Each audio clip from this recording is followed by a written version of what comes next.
할렐루야. 오늘 2부 예배 나오신 여러분 모두를 주의 이름으로 축복하고 환영합니다. 여러분의 영혼이 잘된 것처럼 범사가 잘되고 강건한 주의 은혜가 있기를 바랍니다. 우리는 지난 주일부터 그동안 해왔었던 족장들의 이야기를 마무리하고 신앙의 위대한 인물이었었던 느헤미야에 대해서 새롭게 강해를 시작했습니다. 느헤미야는 바벨론에서 태어나 바벨론에서 자랐습니다. 역사를 되짚어 올라가면 BC 587년 유다가 남유다가 바벨론에 의해서 멸망하면서 많은 유대인들이 포로로 바벨론에 끌려갔습니다. 그때 느헤미야의 할아버지와 아버지 역시 바벨론으로 끌려와서 바벨론에 정착해 살게 됐고, 느헤미야는 그곳에서 태어나 그곳에서 자랐습니다. 어쩌면 원치 않는 것이긴 했지만 오늘날로 말하면 느헤미야는 이민 2세였다라고 표현해도 될 것 같습니다. 그는 어려서부터 남다른 재능을 보였고 그런 재능을 인정받아서 당시 아닥사스다 왕의 시중을 드는 수산궁의 술관원이 되었습니다. 그러던 중 자신의 고국인 유대 땅 예루살렘에서 하난이라고 하는 한 사람이 와서 그곳에 대한 소식을 전해주어요. 그 땅에 남아있던 백성들이 큰 환난을 당하고 능욕을 받고 성은 허물어지고 성문은 불타있다라고 하는 얘기를 들은 거예요. 이 소식을 전해 들은 느헤미야는 그 자리에 주저앉아서 몇 날 며칠을 울었습니다. 자신의 민족에게 닥친 이 환난과 하나님의 성 예루살렘이 허물어져 불타있다는 사실이 너무나 마음이 아프고 슬펐던 거죠. 유대인들에게 있어서 예루살렘은 시오니즘이라고 해서 예루살렘 중심적인 그런 신앙이 있습니다. 그렇기 때문에 다니엘이 예루살렘을 향해서 창문을 열고 기도한 것도 그 때문이죠. 그런데 그들의 신앙의 중심이라고 할 수 있는 이 예루살렘 성이 무너지고 또 성문이 불타 있는 이런 모습을 듣고는 오늘 느헤미야가 너무 가슴이 메어지듯 아팠던 거지요. 그래서 느헤미야는 이 문제를 가지고 하나님 앞에 나아가 기도합니다. 금식하며 하나님께 기도해요. 어떻게 기도했을까요? 오늘 본문이 느헤미야가 기도했었던 바로 그 기도의 내용입니다. 느헤미야의 간절한 기도는 하나님의 보좌를 움직이는 기도가 됐고 이스라엘의 역사를 바꾸어 나왔습니다. 이 스토리를 통해서 이제 알게 되시겠지만 느헤미야는 이제 아닥사스다 왕의 명령을 받고 예루살렘 총독으로 부임하게 돼요. 회파됐었던 예루살렘 성을 재건하는 그런 역사적인 일을 하게 됩니다. 이 위대한 일을 가능하게 했었던 것은 느헤미야의 기도였습니다. 기도로부터 시작됐다라는 거죠. 우리는 여기서 우리가 어떻게 기도해야 될 것인가 라고 하는 것을 배울 수 있는 귀중한 기도의 모본을 발견하게 됩니다. 우리는 보통 주님께서 가르쳐 주신 기도, 주기도문을 우리의 기도의 모본으로 삼지만 오늘 느헤미야 기도 역시 그에 못지않는 중요한 기도의 모본이 됩니다. 그렇다면 오늘 느헤미야의 기도 함께 살펴보면서 느헤미야는 어떻게 기도했는가 함께 묵상하기를 원합니다. 먼저 느헤미야는 기도의 대상을 알고 기도했어요. 오늘 본문 5절에 있는 말씀을 한번 보실까요? 이르되 하늘의 하나님 여호와 크고 두려우신 하나님이여 주를 사랑하고 주의 계명을 지키는 자에게 언약을 지키시며 긍휼을 베푸시는 주여 간구하나이다. 모든 기도는 내가 지금 누구에게 기도하고 있는가라고 하는 기도의 대상을 아는 데서부터 시작하는 겁니다. 우리의 기도는 무슨 수영하는 사람들이 면벽 수영하듯이 그냥 벽 바라보면서 하는 그런 독백이 아닙니다. 소크라테스가 자기 양심을 중요하게 여겼던 것처럼 그 양심을 향해서 말하는 것도 아닙니다. 우리의 기도는 분명히 살아계신 하나님, 그리고 인격적으로 오늘 여전히 우리를 만나주시는 그 하나님과 나누는 대화라고 하는 사실을 우리는 기억해야 될 줄로 믿습니다. 그리고 느헤미야는 자기가 기도하는 대상을 분명하게 알았어요. 여러분이 만약 누군가에게 어떤 부탁을 한다 쳐요. 그러면 제일 먼저 선행돼야 될 게 뭘까요? 내가 지금 부탁할 사람이 어떤 사람인가? 그분이 누군가? 그분의 성품? 그분을 알아야 우리는 이제 그 사람에게 다가가서 적절한 부탁을 할 수 있을 겁니다. 기도도 마찬가지입니다. 하나님이 누구신가? 하나님이 어떤 분이신가? 그분의 성품과 그분이 행하신 일들, 하나님을 우리가 알아야 우리는 제대로 기도할 수 있는 거지요. 오늘 느헤미야는 기도하는 대상, 하나님에 대해서 어떻게 말하고 있습니까? 하늘의 하나님 여호와, 크고 두려우신 하나님이다. 이렇게 지금 이야기를 하고 있어요. 크고 두려우신 하나님. 여기서 크신 하나님이라고 할 때 크신이라고 하는 것은요, 히브리어 가돌이라고 하는 말인데요, 위대한, 큰 이런 의미예요. 영어로 말하면 great라는 뜻입니다. 온 우주 만물보다 광대하신 하나님을 의미하는 거죠. 그러나 뿐만 아니라 그 하나님의 위대하심과 Almighty God, 전능하심을 이야기를 하는 겁니다. 오늘 느헤미야는 왜 그 하나님을 향해서 크고 두려우신 하나님이라고 이야기를 했을까요? 오늘 느헤미야는 사실 지금 이렇게 고향에 대한 소식을 듣지만 고향으로 돌아가서 예루살렘 성을 건축하고 민족을 구원한다라는 것은 현실적으로 불가능하다라는 걸 알아요. 오늘 그가 수산궁에서 맡고 있는 그 모든 일들을 다 내려놓은 채 돌아간다 한들 거기서 자기가 어떤 힘을 가지고 할 수 있는 것도 아니고 지금 당장 왕의 명령도 없는데 자기가 스스로 궁을 떠날 수도 없습니다. 모든 것이 불가능한 거죠. 그런데 느헤미야는 하나님은 위대하시고 하나님은 전능하시다라고 믿으면서 하나님께 그렇게 호칭합니다. 크고 두려우신 하나님, 위대하신 하나님, 전능하신 하나님, 이렇게 고백하면서 하나님은 능히 이 가운데에도 역사하실 수 있습니다라고 믿었던 거예요. 여러분, 하나님은 고작 우리의 미래가 어떤가, 어느 쪽으로 가면 길한 사람을 만나는가라고 하는 그런 점을 치는 그런 잡신이 아닙니다. 미신이 아니에요. 하나님은 크고 두려우신 하나님, 전능하신 하나님, 이 온 우주 만물을 만드신 하나님입니다. 그러기에 그분은 이 우주보다도 크신 분이에요. 그 크신 하나님 앞에 여러분이 지금 기도하고 있다는 사실을 한시도 잊지 말아야 돼요. 하나님이 어떤 분이에요? 크신 하나님입니다. 위대하신 하나님이십니다. 전능하신 하나님이십니다. 여러분, 그 하나님 앞에 오늘도 하나님 앞에 기쁜 마음으로 나가셔서 여러분이 구해야 할 간구의 제목들을 구하고 나아가는 여러분 될 수 있기를 바랍니다. 어느 날 알렉산더 대왕이 자신을 위해서 충성을 다했었던 참모진들을 불러놓고 이렇게 얘기했어요. 여러분, 그동안 참 수고 많았습니다. 이제 여러분에게 소원이 있다고 한다면 하나씩 이야기를 해 보십시오. 이렇게 이야기를 했어요. 그랬더니 참모진들이 하나씩 이야기를 합니다.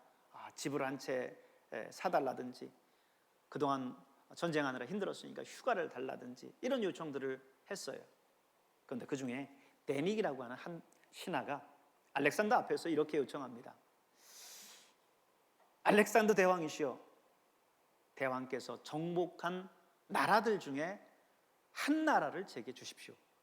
이렇게 이야기를 했어요. 다들 깜짝 놀랐죠. 어안이 벙벙했습니다. 어느 누구도 그런 생각을 하지 못했기 때문이죠.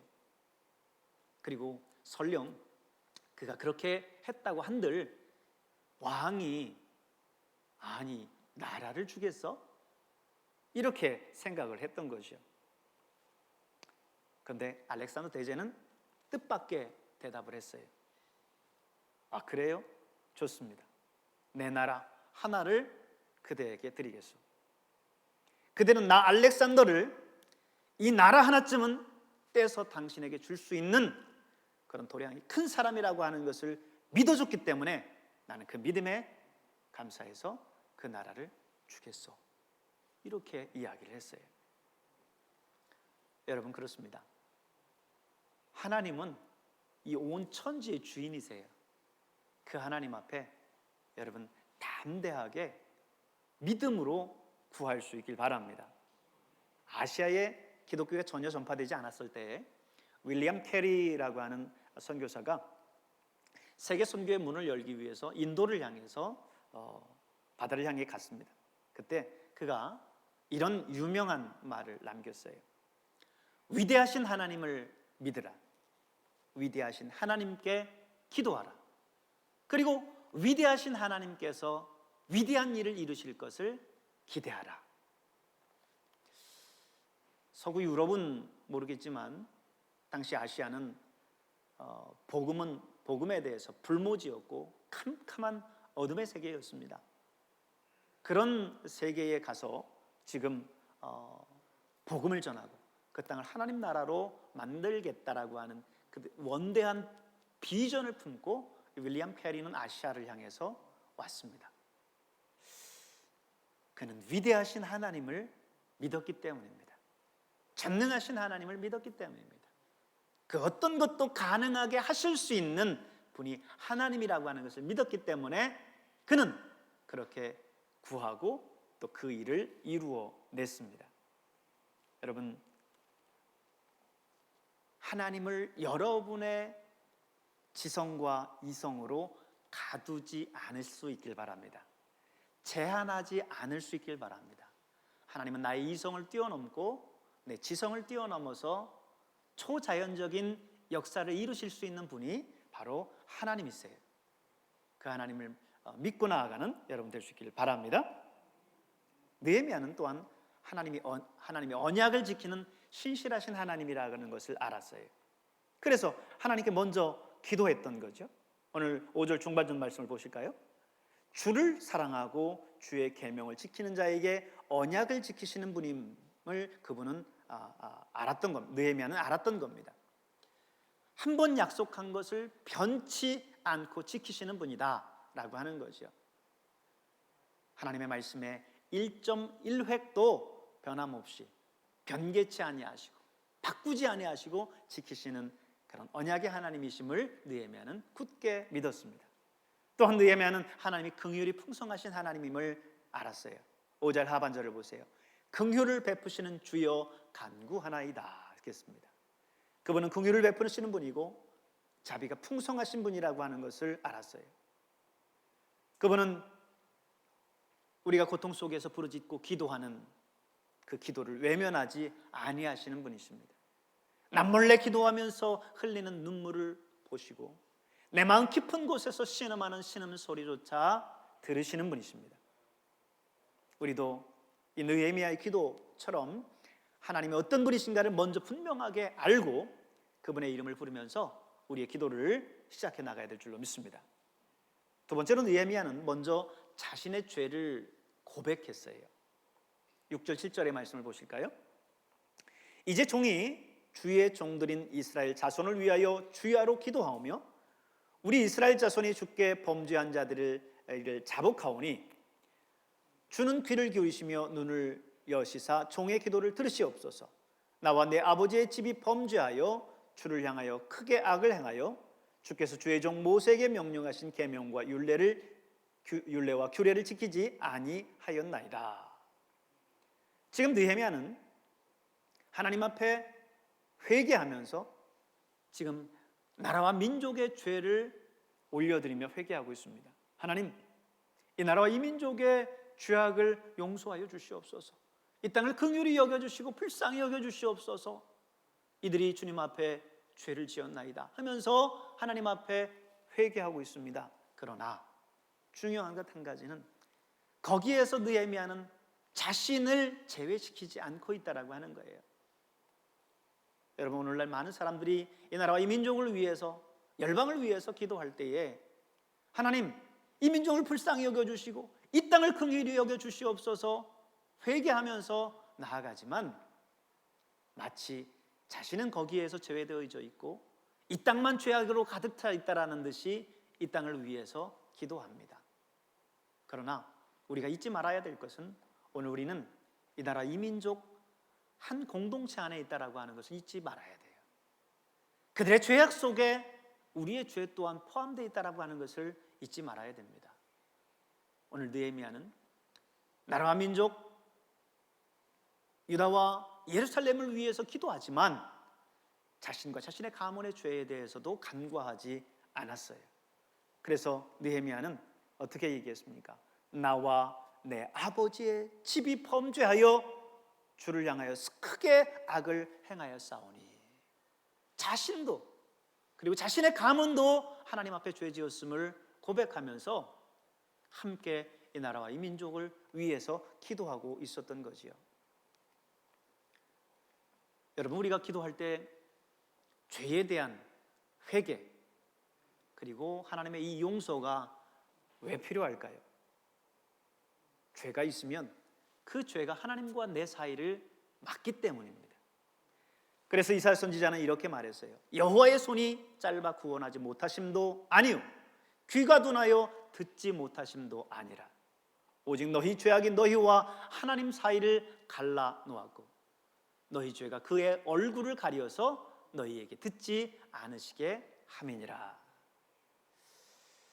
여러분, 하나님이 살아계시지 않은 것이 아니라, 하나님이 영광을 나타내시지 않는 것이 아니라, 여러분의 죄 때문에 여러분의 눈이 어두워져, 여러분의 귀가 막혀, 여러분의 치성이 닫혀서 여러분이 하나님을 보지 못하고 있는 것입니다.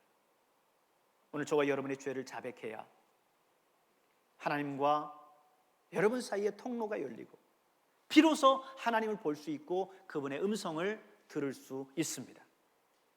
그래서 우리가 하나님 앞에 나아가 우리의 죄를 자백하는 거예요. 요한일서 1장 9절의 말씀에 보면 만일 우리가 우리 죄를 자백하면 그는 미쁘시고 의로우사 우리 죄를 사하시며 우리를 모든 불의에서 깨끗게 하실 것이요 그랬습니다. 우리의 죄를 하나님 앞에 나아가 회개하며 자백할 것을 요구하고 계신 거죠. 그러므로 여러분, 기도할 때마다 하나님과 나 사이에 가로막고 있는 죄가 무엇인가를 생각하십시오. 그 죄를 바로 깨닫고 그 죄를 자백하고 회개하고 돌이킬 때, 그때 비로소 하나님과 나 사이의 관계가 원만해질 수 있고 우리의 기도가 하나님께 응답될 수가 있는 것입니다. 하나님이 살아계시지 않은 것이 아니라 죄가 하나님과 나 사이를 가로막고 있었기 때문이죠. 눈보라가 치고 비바람이 불 때 태양이 없다라고 생각하지 마십시오.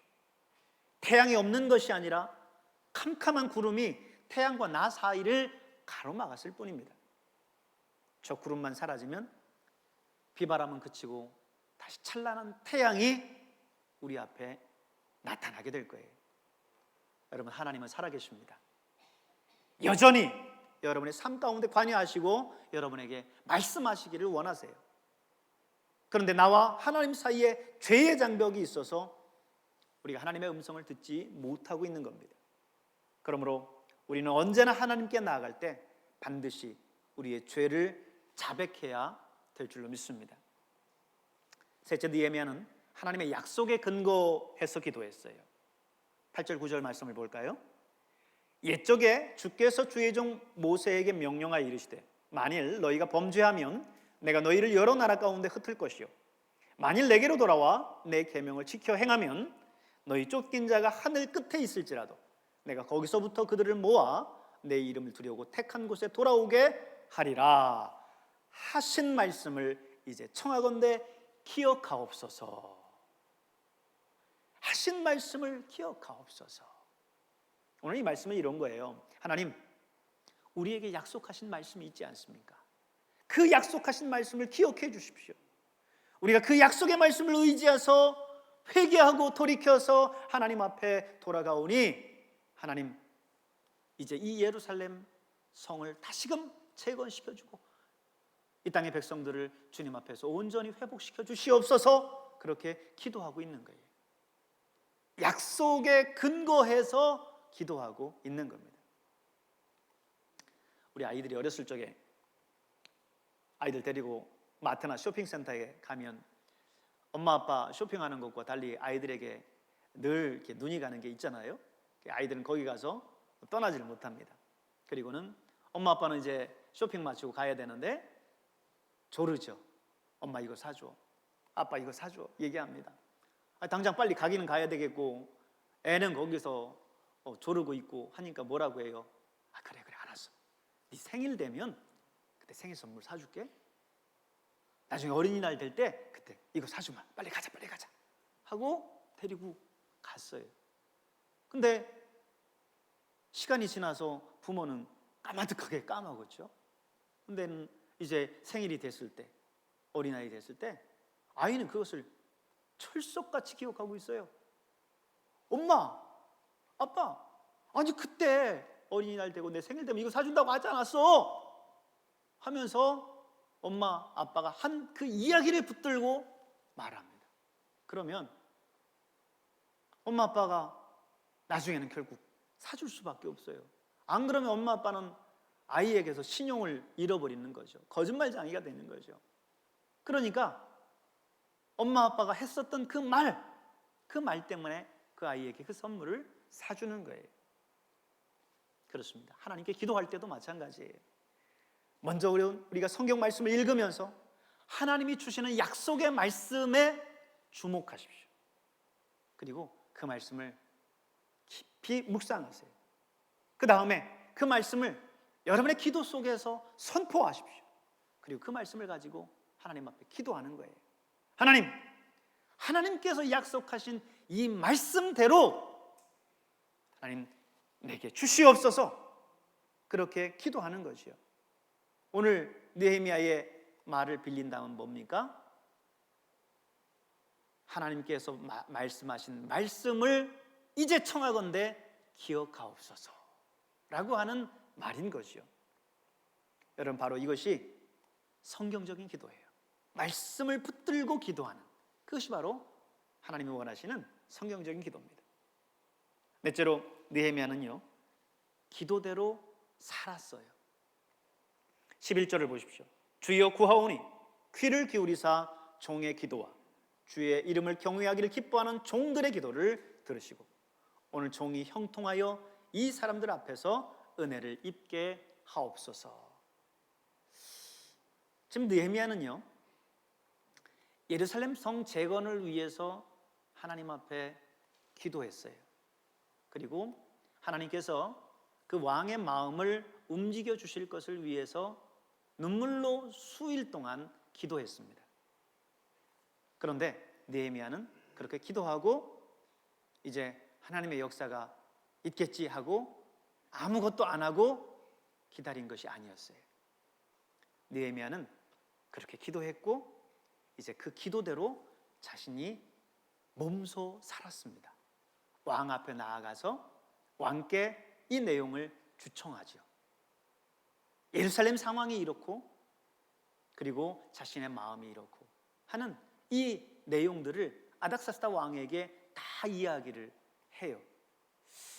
사실 느헤미야가 그렇게 이야기한다고 해서 왕이 그것을 받아들일지는 아무도 몰라요. 또 오히려 싫어할 수도 있어요. 왕의 당시 컨디션이나 당시 그때의 기분에 따라서 그것을 거절할 수도 있어요. 또는 아니 얘가 지금 왕의 곁에 있다라고 해서 필요 없는 자기 청탁을 하네? 하면서 자기가 지금 가지고 있는 그 관직마저도 박탈당할 수도 있어요. 근데 그는 그냥 기도하고 끝나는 것이 아니라 그 기도한 대로 살았습니다. 그 위험을 감수하고 자신의 그 기도한 내용들을 왕께 이야기를 했어요. 여러분, 예수님의 말씀을 기억하십니까? 마태복음 7장 7절 8절에 있는 말씀, 구하라 그리하면 너희에게 주실 것이요, 찾으라 그러면 찾아낼 것이요, 문을 두드리라 그리하면 너희에게 열릴 것이니 구하는 이마다 받을 것이요 찾는 이는 찾아낼 것이요 두드리는 이에게는 열릴 것이니라. 여러분, 우리가 하나님 앞에 기도하고 구하고 간구해야 되겠죠. 그러나 거기에서 끝나면 안 됩니다. 오늘 예수님의 이 말씀 가운데는 구하는 데서 끝나지 말고 찾고 두드리라고 그랬어요. 구체적으로 내가 구한 그 기도의 제목들을 이루기 위해서 내가 무엇을 해야 될 것인가의 나의 역할들을 찾고 그 문을 두드리면서 그때에 하나님께서 그 문을 열어주시길 기도하고 함께 하는 거예요. 혼자 기도하고 그냥 끝나는 게 아니라 그 기도한 것을 하나님께서 이루실 것을 믿고 행동하는 겁니다. 하나님께서 다 하시겠지 하고 아무것도 안 하고 있는 거는 하나님이 정말 그 모든 것들을 다 이루실 것을 확실히 믿는 믿음 때문에가 아니라 뭐예요? 기도해놓고 하나님 이런 것도 응답하시겠어? 그 확신이 없는 거예요. 확신이 있다면 이제 그 길을 가야죠. 그 발걸음을 떼야죠. 여러분 기도하고 여러분 그 기도한 대로 사실 수 있길 바랍니다. 오늘 느헤미야는 구체적으로 자신의 삶 속에서 기도한 것을 삶으로 살아냈어요. 말로만 기도한 것이 아니라 그 어떤 대가를 치른다 할지라도 그 기도를 삶으로 살아냈습니다. 오늘 저와 여러분의 기도가 바로 이런 기도가 될 수 있기를 바랍니다. 전능하신 하나님, 위대하신 하나님, 온 우주 만물을 창조하신 하나님께서는 그 어떤 것도 이루실 수 있다라는 믿음의 확신을 가지고 그분 앞에 나아가서 나라와 민족과 열방을 위해 기도하되 나와 하나님 사이에 가려져 있는 모든 죄악들을 회개하고 그분과 독대해서 주님, 나의 이 기도를 들어주시옵소서 간구하고 그 간구한 삶을 여러분의 삶 가운데에서 몸소 실천하면서 살아가는 저와 여러분 될 수 있기를 주님의 이름으로 축원합니다. 기도하겠습니다.